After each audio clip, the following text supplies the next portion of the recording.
Queridos, vamos para a palavra. E o tema eu creio que de uma forma muito intencional o Espírito Santo esteve ministrando no nosso coração algo que vem com aquilo que a gente está vivendo. O tema é: a nossa dívida foi paga. Diga: a nossa dívida foi paga. Você fica feliz quando você paga uma dívida? Fica? Se alegra, irmão.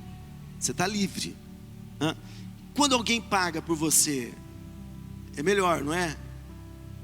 A pessoa chegar lá, né?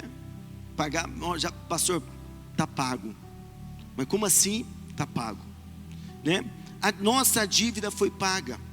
Colossenses 2, 13 e 14 diz: e a vós outros que estáveis mortos pelas vossas transgressões e pela incircuncisão da vossa carne, vos deu vida juntamente com ele, perdoando todos os nossos pecados, e cancelou a escrita de dívida, que consistia em ordenanças, e que nos era contrária. Ele a removeu completamente, pregando-a na cruz. Aleluia. Ele cancelou o escrito de dívida, né? Ele pagou a nossa dívida. Todo ser humano nasceu com uma dívida para com Deus. A pessoa que se acha politicamente correta, aquela pessoa que acha: não, eu nunca fiz mal para ninguém, pastor, eu nunca matei, eu nunca prejudiquei ninguém, eu sempre fui bom, eu não devo para Deus. Queridos, todo ser humano nasceu com uma dívida para com Deus. Todo ser humano. Por isso Deus se fez necessário enviar Jesus Cristo, porque nós precisávamos de um Salvador. A nossa dívida, querido, era uma dívida que nós já recebemos de herança do irmão Adão, e depois nós ampliamos por nossa conta. Romanos 5:12 diz: concluindo da mesma forma, como o pecado ingressou no mundo por meio de um homem, e pelo pecado a morte, assim também a morte foi legada a todos os seres humanos, porquanto todos pecaram. Diga: todos pecaram. Fala para o teu irmão: todos pecaram. Porque antes de ser promulgada a lei, o pecado já estava no mundo. Todavia o pecado não é levado em conta quando não existe a lei. No entanto, a morte reinou desde a época de Adão até os dias de Moisés. Olha o que a palavra diz: mesmo sobre aqueles que não cometeram pecado semelhante à desobediência de Adão, o qual era a prefiguração daquele que haveria de vir. Mesmo aqueles que não erraram como Adão, eles já nasceram com essa dívida, né? Com a marca do pecado, com essa herança de Adão. O pecado é visto como uma dívida espiritual. Eu disse, nós recebemos de herança do pecado original, mas quando nós vamos crescendo, nós também vamos ampliando, porque para errar não precisa de ninguém nos ensinar, né? Ninguém ensina. Sua carne, ela vai de forma voluntária para aquilo que é errado. Quantas bobagens nós fizemos na vida, quantos caminhos nós trilhamos, e que hoje nós, sabe, o nosso pensamento é outro, graças a Deus. Está entendendo? Coisas que, se a gente parar para pensar, a gente fica com vergonha, né? Puxa, eu fiz isso, eu falei isso, eu tive esse comportamento. Todos nós temos uma história, querido. Todos nós. Todos. Por isso que a gente tem que ir com muita cautela quando a gente for rigoroso com alguém. Lembra que você também tem uma história, e que você também era devedor. Você também tinha uma dívida para com Deus, por causa do pecado original e por causa dos seus pecados. Uma dívida impagável. Pedro falou assim, certa feita, para Jesus: Jesus, mestre, quem pode ser salvo? Quem pode se salvar? Jesus falou: aos homens isso é impossível, mas a Deus tudo é possível. É impossível você, por mérito próprio, pagar a dívida e ser salvo. Não, eu vou fazer assistência social, né? Eu vou ajudar os pobres e vou ser salvo. Você, através dessa obra muito boa, você não vai adquirir salvação. Eu vou dar todos os meus bens. A palavra ainda diz que vai ser vão se isso não tiver amor. E mesmo que você dê todos os seus bens, isso não fala sobre você ter um nome no livro da vida. Foi falado quinta-feira aqui sobre ter fé. Que não é só sobre ter fé, mas é sobre ter fé em Deus. Amém? Em Deus. Essa é a vitória que vence o mundo, a nossa fé. E que fé? A fé em Jesus. A fé em Deus. É a única forma do ser humano ser salvo. É a única forma do ser humano desfrutar desse pagamento, dessa dívida, através da obra de Jesus na cruz do Calvário. Todo aquele que é nascido de Deus vence o mundo. E este é o triunfo que vence o mundo. A nossa, então é só ter fé. Quem é que pode vencer o mundo? Somente a pessoa que crê que Jesus é o Filho de Deus. Essa fé em Jesus Cristo que nos faz vencer. Essa fé em Jesus Cristo que nos faz acessar, sabe, esse pagamento dessa dívida. Uma dívida paga através da obra de Jesus, não através da nossa obra. Não porque nós somos bons, porque nós não somos tão bons, mas um homem bom morreu por pecadores, e através da obra desse homem nós fomos perdoados. A nossa dívida foi paga naquela cruz. A fé em Jesus, e não é numa religião. A religião foi responsável pela morte de muita gente durante a história.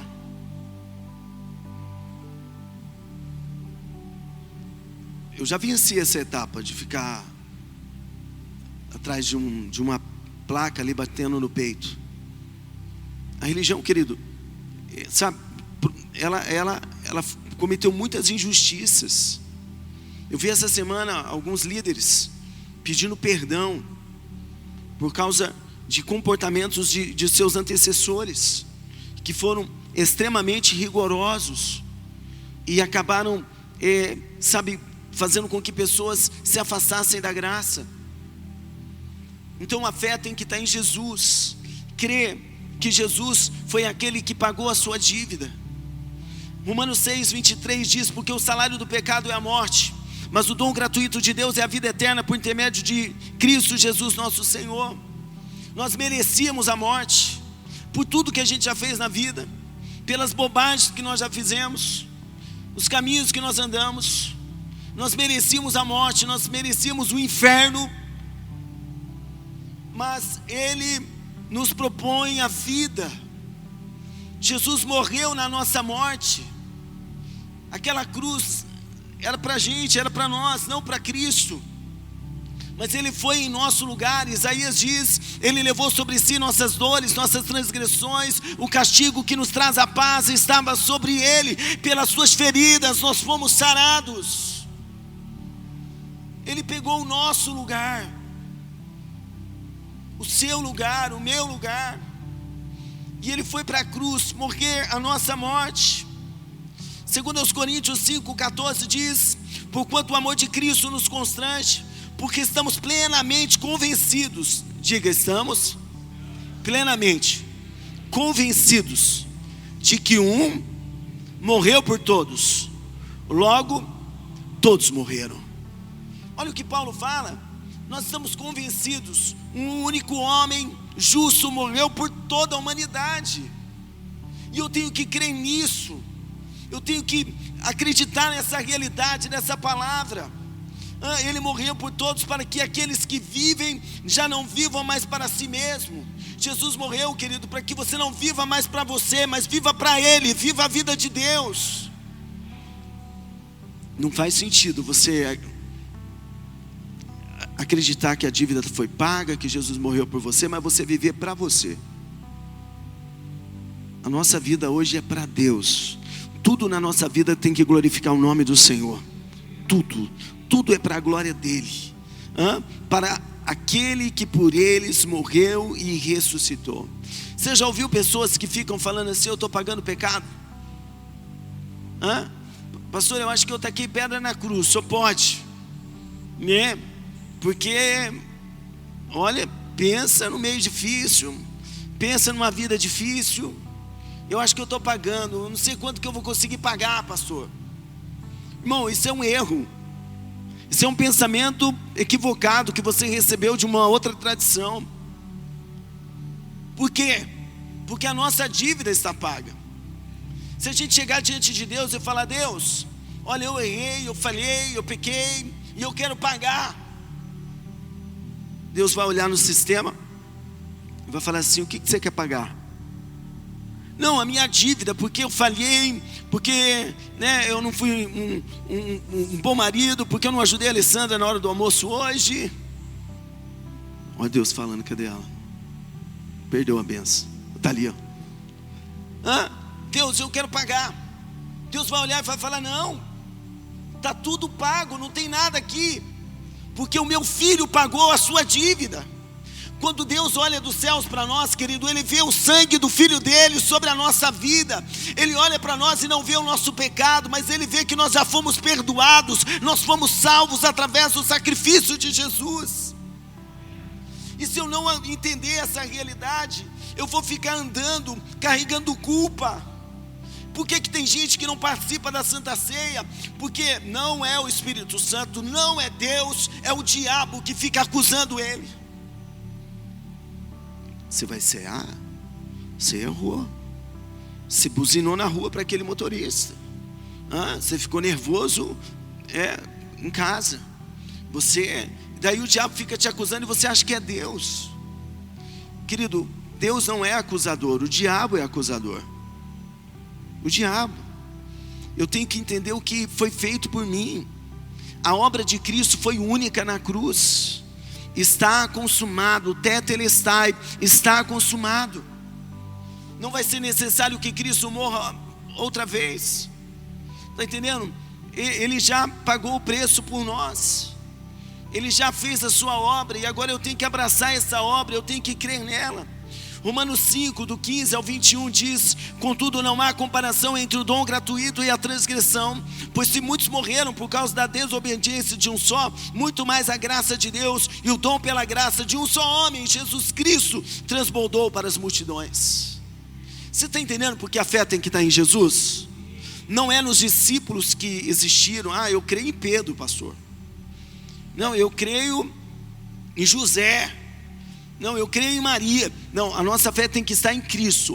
Se muitos morreram por causa da desobediência de um só, muito mais a graça de Deus e o dom pela graça de um só homem, Jesus Cristo, transbordou para as multidões. Por isso não se pode comparar a graça de Deus com a consequência do pecado de um só homem, porquanto o julgamento derivou de uma só ofensa que resultou em condenação, mas o dom gratuito veio de muitas transgressões e trouxe a justificação, pois se pela transgressão de um só homem a morte reinou por meio desse, muito mais os que recebem, diga os que recebem da transbordante provisão da graça. Você sabia que tem gente que não recebe dessa graça? Você sabia que tem gente que quando me ouve pregar isso daqui, despreza essa graça? Porque acha que é muito fácil. E quem tem uma certa maturidade vai entender tudo isso que a gente está falando, mas vai entender também que não é fácil. Tem gente que quer uma lei ainda. A Bíblia diz que pela lei ninguém será salvo. 613 leis que ninguém consegue guardar todas elas. Ninguém. Não dá conta. Por que Deus deu a lei então? Para ficar claro que o ser humano precisava de um Salvador. Porque Israel, lá atrás, falou para Moisés: olha, fala você com Deus, nós não vamos falar, porque senão a gente vai morrer. Daí, eles falam para Moisés: tudo que Deus falar, nós vamos fazer. Tudo que Deus mandar, a gente faz. E daí Deus dá a lei para eles. E essa lei serve para isso. A lei é boa, mas é algo que é impossível de se viver ela toda. Então a gente precisa de um Salvador, de Jesus. Está entendendo? Agora você tem que receber dessa graça. Você tem que crer no que Cristo fez, porque senão você vai ficar querendo pagar a conta que está paga. Você vai ficar sempre com aquele sentimento de culpa. Como que você fica perto de alguém que você está devendo? Você fica tranquilo? Se te ligar, você vê lá um nomezinho lá, te ligando. Senhor amado, é ou não é? Não dá um jeito ruim? A pessoa passa por você, não te viu, você já está pensando aí, nem me cumprimentou. só porque eu não paguei, porque... Você imagina como que vai ser o seu relacionamento com Deus se você ficar toda hora pensando que você está devendo para Ele? Você não vai fluir, querido. Você não vai adorar, você não vai adentrar a sala do trono com confiança. Você não vai cear, porque eu não posso, porque eu estou devendo, porque eu sou falho, porque eu tenho limitações. Agora, quando eu entendo o que Jesus fez e quando eu recebo dessa graça, querido, essa sensação de culpa, de cobrança acaba. Não, eu estou bem com Deus. Por quê? Porque eu sou bom? Não, porque Ele é bom, porque a obra de Jesus foi completa na cruz em meu favor. Querido, eu demorei para entender isso que eu prego para vocês hoje. E eu sofria sempre, sabe, ora por mim. Sempre, sabe, eu tenho pessoas que intercedem por mim hoje, mas meu posicionamento é outro. Antes era, sabe, quando eu via alguém que eu achava que era um pouco mais espiritual, estava lá eu abrindo a minha vida e falando, confessando. Eu disse em Santo Antônio ontem que a gente interpreta um pouco algumas coisas erradas. A palavra fala assim: se você confessar o seu pecado, então você vai ser sarado, vai ser curado. Agora vamos falar. Se a gente parar agora para confessar pecado aqui para Deus, você vai lembrar de todos? Vai? Não vai, irmão. A gente erra até sonhando, até dormindo. Uma prova disso, os casados aí. Os casados vão entender o que eu vou falar. Às vezes você acha que está tudo bem, a mulher está chateada com você, mas o que foi? Está entendendo? Então, o pecado, querido, é dessa forma. Você acha que está tudo legal, de repente você já falhou, você já errou. Se você falar hoje aqui, pastor, eu nunca mais vou pecar, vai ser verdade? Será que a gente tem condição de falar isso? Nunca mais eu vou pecar. Não, Deus. Irmão, é falar isso e tropeçar. É falar isso, é confiar em você e não na graça. Porque quando eu confio na graça, a graça me capacita a andar em retidão. Mas quando eu chamo para mim a responsabilidade, daí eu não dou conta. Você entende isso que eu estou falando? Confie na graça. Receba dessa graça. Dessa abundante graça. Muito mais os que recebem da transbordante provisão da graça e do dom da justiça reinarão em vida por intermédio de um único homem, Jesus Cristo. Portanto, assim como uma só transgressão determinou na condenação de todos os seres humanos, assim igualmente um só ato de justiça resultou na justificação que traz vida a todos os homens. Sendo assim, como por meio da desobediência de um só homem muitos se tornaram pecadores, assim também por intermédio da obediência de um único homem muitos serão feitos justos. Quando você crê em Jesus, você é declarado justo, você é justificado. A lei foi instituída para que a transgressão fosse ressaltada, mas onde abundou o pecado, superabundou a graça, para que assim como o pecado reinou na morte, assim também reina a graça pela justiça, para outorgar vida eterna, por intermédio de Jesus Cristo, nosso Senhor. Aleluia. Em Jesus nos tornamos a justiça de Deus. E antes de eu ler esse versículo, eu quero contar um relato. O pastor Joseph Prince diz que recebe cartas de pessoas que são libertas ao declarar que são a justiça de Deus. E ele fala que recebeu o testemunho de um homem que tinha problema com pornografia. E foi ouvindo ele pregar e falar que ele tinha que declarar que ele era a justiça de Deus, mesmo no pecado, mesmo ainda aprisionado. E ele diz no testemunho que conforme ele relatava, ele falava todos os dias: eu sou a justiça de Deus, eu sou a justiça de Deus. Ele testemunhou que ele foi liberto daquela prática. Ele se tornou realmente essa justiça de Deus. A graça de Deus salvou ele. Querido, você tem que declarar quem você é através da palavra de Deus. Deus fez daquele que não tinha pecado alguma oferta por todos os nossos pecados, a fim de que nele nos tornássemos justiça de Deus. Ele perdoou todos os nossos pecados. Quais pecados, pastor? O de ontem, o de hoje e os que nós ainda vamos cometer. Nossa, pastor, ou você crê nisso, ou você não vai conseguir servir, ou você vai ser frustrado. Na hora que você tropeçar, você mesmo vai se condenar. Colossenses 2:13. E a vós outros que estáveis mortos pelas vossas transgressões e pela incircuncisão da vossa carne, vos deu vida juntamente com Ele, perdoando todos os nossos pecados. Todos. É muito mais leve servir a Deus quando eu entendo isso, que a minha dívida está paga, que Ele perdoa os meus pecados, que Ele me ama, que a graça dEle é abundante. Onde abundou o pecado, superabundou a graça. É muito mais leve. E o que eu tenho que fazer, pastor? Crer nessa verdade e permanecer nela. Permanecer é um desafio diário para nós. Eu sempre digo que o reino de Deus não é sobre correr, é sobre permanecer. Tem gente que não corre, que não faz um monte de coisa, mas ela sempre é firme naquilo que acredita. Está ali crendo na verdade, está confiando em Deus. E isso, querido, é tudo que Deus espera de nós. Amém, pessoal? Você crê nessa palavra? Você recebe essa palavra? Levanta a tua mão e diga: Senhor Jesus, eu recebo a sua palavra para a minha vida. A minha dívida já foi paga, os meus pecados já foram perdoados, e eu tenho paz para com Deus. Eu tenho acesso à sala do trono através de Cristo Jesus, nosso Senhor e Salvador. Amém, Jesus. Dá uma salva de palmas para Jesus.